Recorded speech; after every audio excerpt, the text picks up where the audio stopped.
Assalamualaikum warahmatullahi wabarakatuh. Alhamdulillahirabbil alamin. Wassalatu wassalamu ala asyrafil anbiya'i wal mursalin wa ala alihi wa sahbihi ajma'in.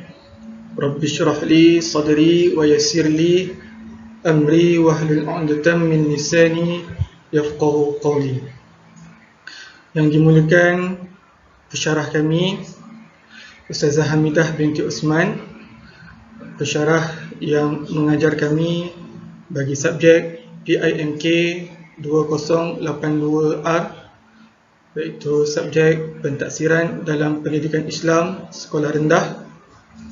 Bagi kami iaitu pelajar program diploma pasca siswazah pendidikan PDPP Pendidikan Agama Islam di Institut Pendidikan Guru Kampus Gaya, IPG Kampus Gaya, di mana di dalam tugasan kali ini kami dipertanggungjawabkan oleh pensyarah kami iaitu Ustazah Hamidah binti Usman untuk menyediakan satu rakaman video berdasarkan tugasan, iaitu tugasan pembentangan berkumpulan, di mana isu yang kami kena bentang adalah isu yang keempat, di mana dalam isu yang keempat ini kami dipertanggungjawabkan untuk membentangkan dua isu.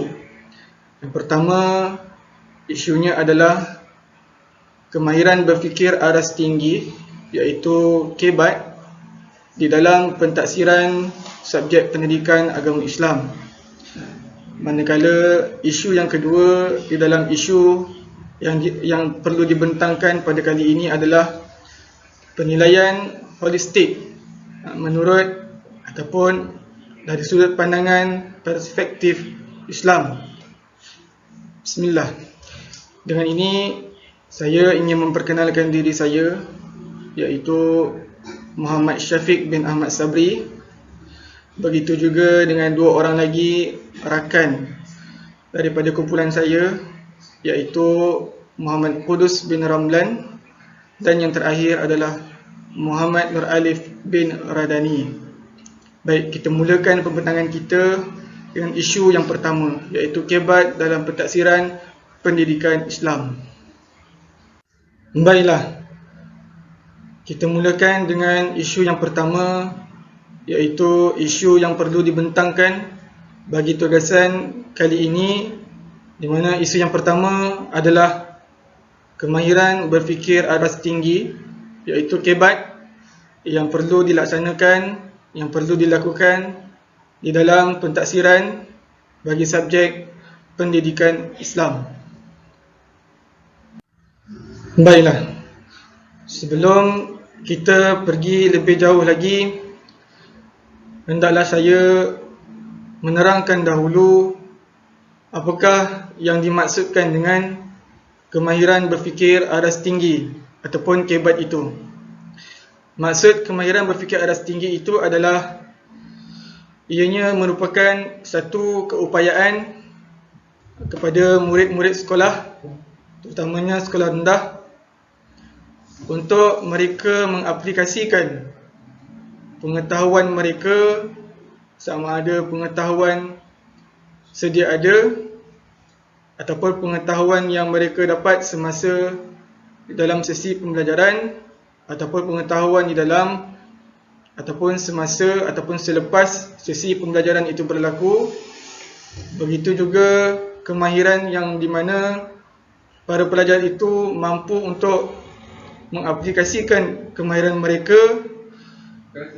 Begitu juga adab, begitu juga nilai sasyah yang baik, di mana mereka perlu membuat penakbulan dan refleksi bagi menyelesaikan setiap masalah yang mereka lalui di dalam kelas tersebut, dan ianya juga untuk membantu mereka di dalam menentukan ataupun membuat sebarang keputusan ataupun tindakan.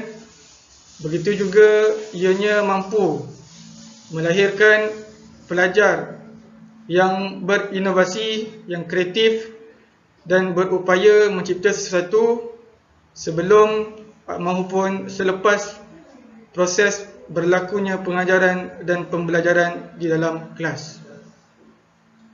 Baik,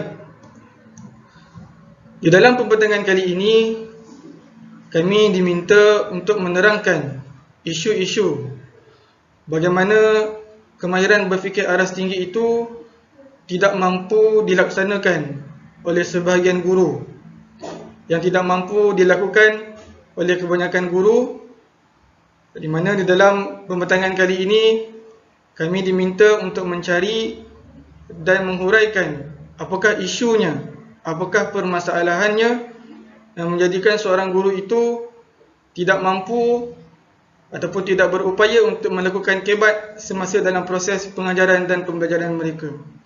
Hal ini bukan sahaja merugikan kedua-dua belah pihak, tetapi ianya memberikan kesan jangka masa panjang di mana untuk melahirkan murid yang mampu menerapkan nilai-nilai ataupun kaedah-kaedah pengajaran yang memerlukan kepada penyelesaian masalah yang lebih kepada kemahiran yang amat tinggi, iaitu kemahiran berfikir aras tinggi. Baik, isu yang pertama adalah guru tersebut tidak bersedia dalam melakukan ataupun dalam melaksanakan kemahiran berfikir aras tinggi tersebut. Kenapa? Yang pertama, ketidaksediaan mereka adalah disebabkan oleh pengetahuan mereka dan kemahiran mereka, iaitu guru yang amat terhad di dalam strategi untuk mengintegrasikan, untuk melaksanakan kebat di dalam proses pengajaran dan pembelajaran mereka. Itu yang pertama. Yang kedua, akibat daripada ketidaksediaan ini adalah berpunca kerana kurangnya pendedahan ataupun input terhadap guru tersebut, bagaimana ataupun cara untuk menerapkan elemen kebat di dalam proses pengajaran dan pembelajaran mereka. Yang ketiga, ketidaksediaan juga boleh berlaku ataupun boleh terjadi kerana guru tersebut tidak mempunyai perancangan pentaksiran, di mana sebelum dia mengajar, perancangan pentaksirannya amat lemah dan dia sendiri tidak tahu strategi bagaimana untuk menilai keperluan ataupun mengikut tahap murid-murid yang ada di dalam kelasnya pada waktu tersebut. Yang keempat adalah contohnya adalah guru tersebut menyediakan item pentaksiran kebat yang hanya menilai tahap pengetahuan murid sahaja, sehingga hasil objektif pembelajaran tidak mampu dicapai oleh murid. Kita teruskan dengan isu yang kedua, bagaimanakah guru tidak mampu untuk menerapkan kebat di dalam pendidikan Islam. Isu yang keduanya adalah kesusahan untuk membina item soalan yang beraras tinggi. Bagaimanakah yang disebut sebagai kesukaran itu? Yang pertama, kesukaran menentukan instrumen pentaksiran dan membina item yang mempunyai elemen kebat, yang mana perlu diambil kira kesediaan dan aras kebolehan setiap pelajar mereka. Yang kedua, item pentaksiran tidak dapat menilai prestasi murid secara menyeluruh.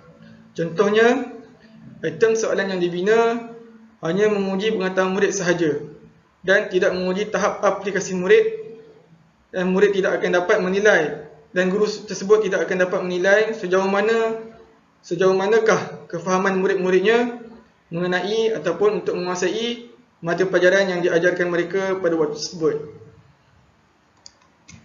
Isu yang ketiga adalah kaedah pentaksiran yang digunakan oleh guru-guru tersebut masih lagi terikat dengan kaedah lama ataupun kaedah tradisional. Apakah dimaksudkan dengan gaya pentaksiran tradisional? Bermaksud masih lagi ada guru yang menggunakan kaedah pentaksiran tradisional ataupun kaedah pentaksiran gaya lama, iaitu penggunaan kaedah yang hanya berfokuskan kepada proses pengumpulan maklumat dan hafalan semata-mata.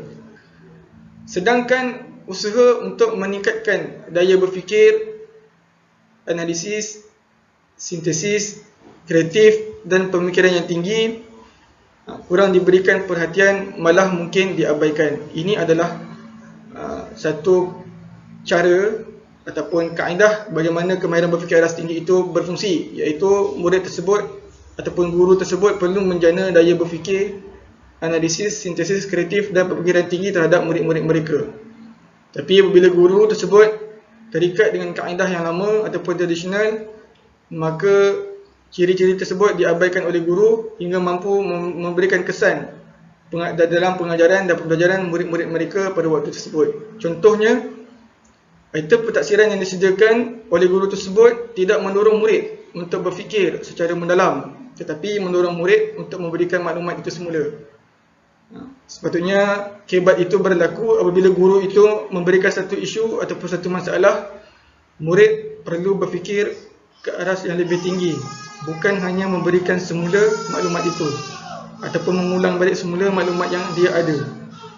Yang terakhir, pentadsiran kebat seharusnya perlu mencabar murid, mencabar dari segi daya mereka berfikir, memerlukan analisis yang tinggi, sintesis yang mendalam, yang tepat dan juga daya pemikiran yang kreatif supaya murid tersebut dapat menyelesaikan satu masalah yang diberikan oleh guru tersebut berdasarkan kehidupan sebenar dengan menggunakan pembelajaran daripada pelbagai disiplin ilmu. Manakala isu yang terakhir, bagaimana kebat itu dilaksanakan di dalam pentadsiran pendidikan Islam tidak dapat dilaksanakan adalah disebabkan isu yang keempatnya adalah pengulangan item pentadsiran kebat. Apakah dimaksudkan dengan pengulangan item pentadsiran kebat? Soalan kemahiran berfikir aras tinggi kebat sering berulang-ulang dan arahan yang sama setiap tahun. Yang kedua, soalan kemahiran berfikir aras tinggi kebat juga dibuat secara terhad dan menggunakan rangsangan asas. Soalan kemahiran berfikir aras tinggi kebat mengikut struktur yang telah pun ditetapkan. Yang terakhir, terbiasa membimbing murid ke arah jawapan, dan kebanyakan soalan kemahiran berfikir aras tinggi adalah terhad kepada kata arah yang berimpak yang lebih tinggi. Maka itu sahaja daripada saya untuk menerangkan isu yang pertama, iaitu kebat di dalam pentadsiran pendidikan Islam. Seterusnya, saya menyerahkan kepada rakan pembentang saya yang seterusnya. Sekian daripada saya. Wabillahi taufiq wal hidayah. Wassalamualaikum warahmatullahi wabarakatuh.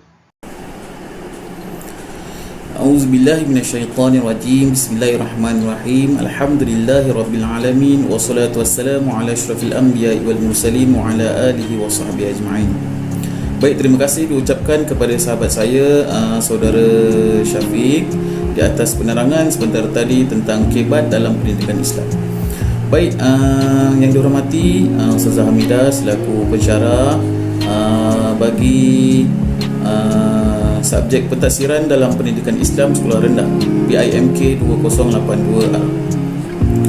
Baik, kini giliran saya untuk menerangkan penilaian holistik menurut perspektif Islam. Baik, apa dia itu penilaian holistik ataupun pentadsiran? Pentadsiran ini bermaksud proses untuk mendapatkan dan mengumpul data atau maklumat untuk membentuk makna. Bermaksud di sini penilaian ataupun pentadsiran ini contoh macam peperiksaan ataupun ujian yang dibuat untuk kita mengumpul data, dia punya penilaian untuk sesuatu tujuan. Contoh macam penilaian berdasarkan bilik darjah ataupun peperiksaan UPSR, SPM. Baik, yang itu adalah salah satu pentadsiran ataupun penilaian yang pada masa kini lah. Dalam pendidikan, pentadsiran ialah elemen utama bersama dengan kurikulum atau aktiviti. Tahap persejajaran antara kurikulum, aktiviti dan pentadsiran sangat penting yang boleh mempengaruhi kualiti pendidikan.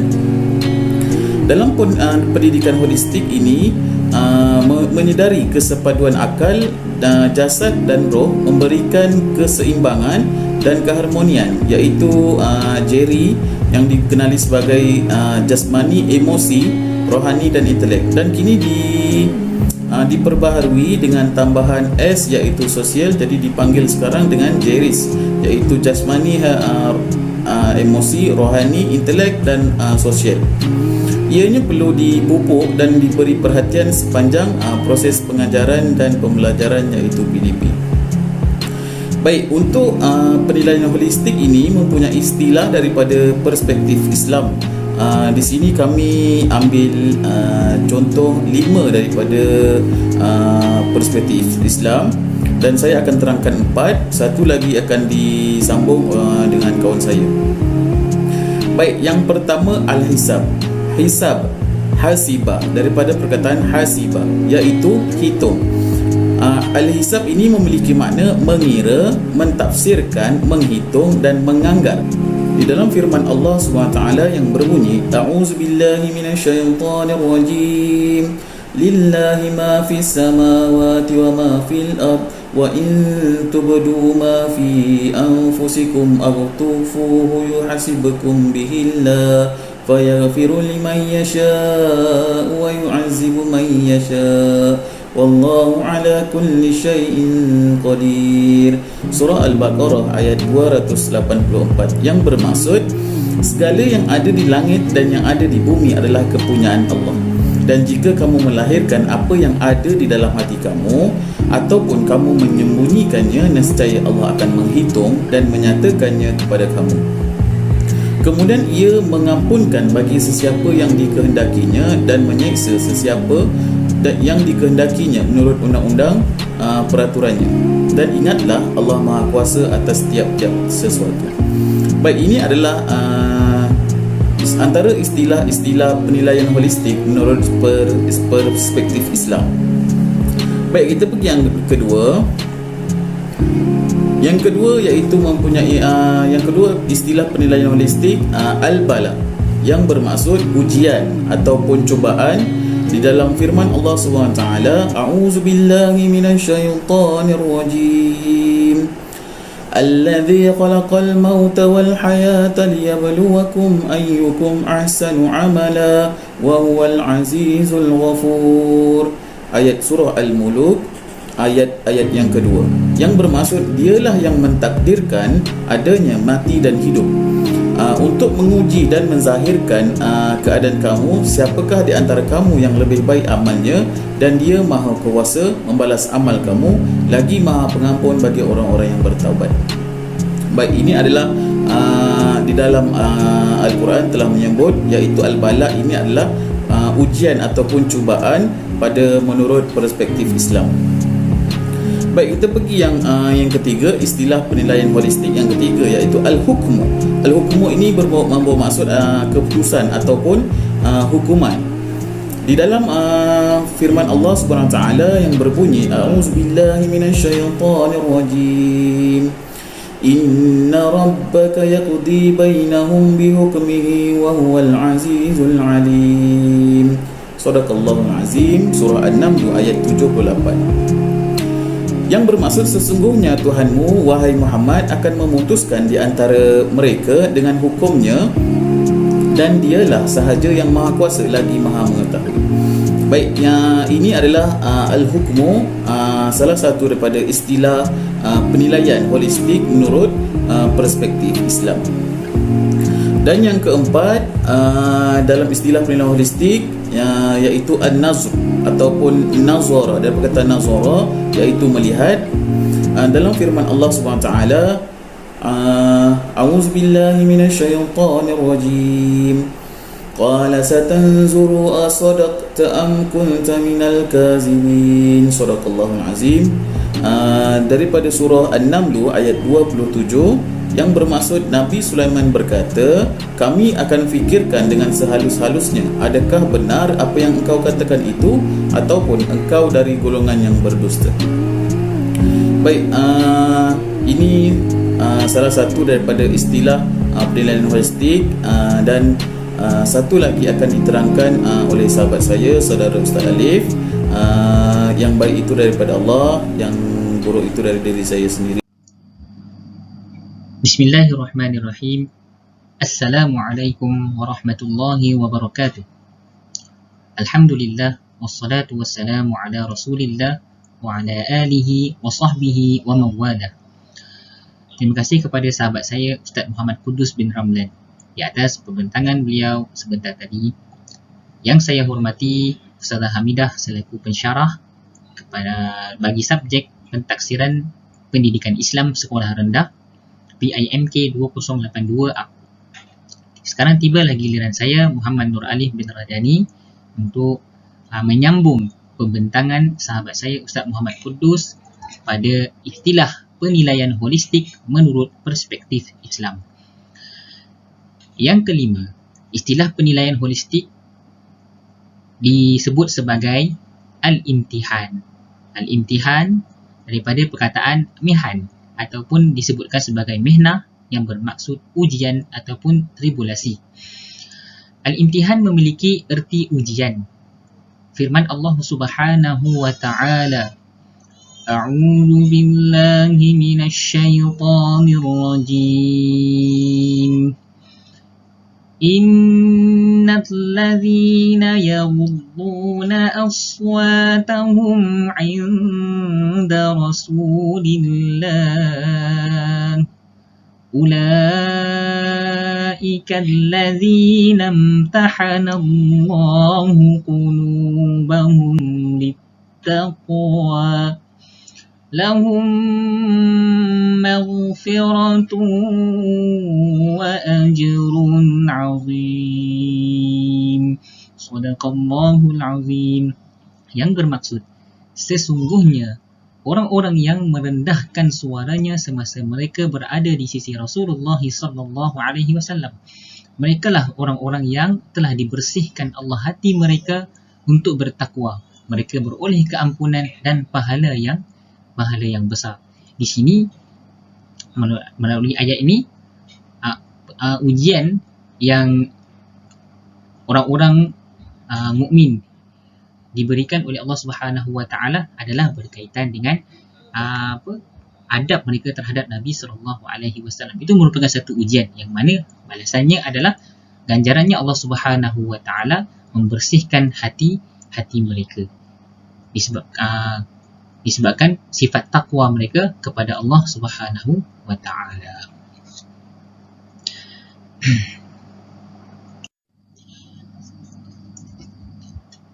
Kita beralih kepada ciri-ciri penilaian holistik dalam pendidikan Islam. Di antara ciri-ciri penilaian holistik dalam pendidikan Islam ialah komprehensif dan seimbang. Maksud komprehensif ialah pentaksiran tidak dihadkan kepada suatu aspek sahaja, malahan ke semua aspek penghidupan sama ada di dunia dan di akhirat. Jadi kalau dilihat bahawa matlamat pendidikan Islam, ya, selain daripada nak mendidik umatnya ke arah berilmu, dia juga menjamin umatnya untuk menjamin kejayaan dan juga kebahagiaan di dunia dan di akhirat. Kemudian seterusnya seimbang. Maksud seimbang pula adalah menjurus kepada fungsi proses untuk melahirkan insan dan komuniti yang seimbang dari segi kepribadian, iaitu pendidikan Islam juga memastikan umatnya seimbang dari sudut akhlak, dari sudut fizikal dan juga dari sudut akademik, bukan salah satu daripada aspek-aspek tersebut. Firman Allah Subhanahu wa taala, "Wa ma khalaqtul jinna wal insa illa liya'budun." Dan aku tidak menciptakan jin dan manusia melainkan supaya mereka menyembahku. Surah Az-Zariyat ayat 56. Ini bermaksud pentaksiran holistik terpakai pada segenap aspek penghidupan secara menyeluruh.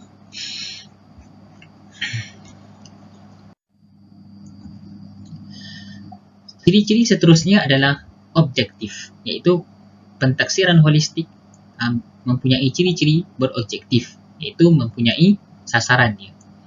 Objektif bermaksud sampai kepada hasil atau rumusan suatu pertimbangan dengan jelas dan yakin tanpa berat sebelah atau kecacatan fakta menerusi pengumpulan data yang sah dan boleh dipercayai. Sah menjurus kepada data yang relevan dan cukup mencakupi, manakala kebolehpercayaan merujuk kepada ketepatan dan ketekalan. Di antara ciri-ciri yang lain bagi pentaksiran holistik ialah berterusan. Pentaksiran holistik dalam pendidikan ialah satu proses berterusan. Hal ini kerana untuk memastikan pencapaian terus meningkat ataupun untuk melihat kepada keberkesanan dalam pengajaran atau pembelajaran, maka pentaksiran ini perlulah dijalankan secara terus, tidak boleh dilakukan pada masa-masa tertentu. Berterusan dalam mendapat penilaian pentaksir 2 yang berautoriti. Firman Allah Subhanahu wa taala, "Ya ayyuhallazina kafaru la ta'tazirul yawm innama tujzauna ma kuntum ta'malun." Maksudnya, hai orang-orang kafir, janganlah kamu mengemukakan uzur pada hari ini, iaitu alasan. Sesungguhnya kamu hanya diberi balasan menurut apa yang kamu kerjakan. Surah At-Tahrim ayat ke-7. Maknanya, pertimbangan dan pengiraan di dalam pentaksiran dibuat berdasarkan data yang dikutip sepanjang perjalanan hidup secara berterusan. Ini adalah kaitan ciri-ciri pentaksiran holistik di mana dia dilakukan secara berterusan, bukan pada waktu-waktu yang tertentu. Sekian saja perbincangan daripada saya. Saya akhiri dengan ucapan Assalamualaikum warahmatullahi wabarakatuh. Terima kasih.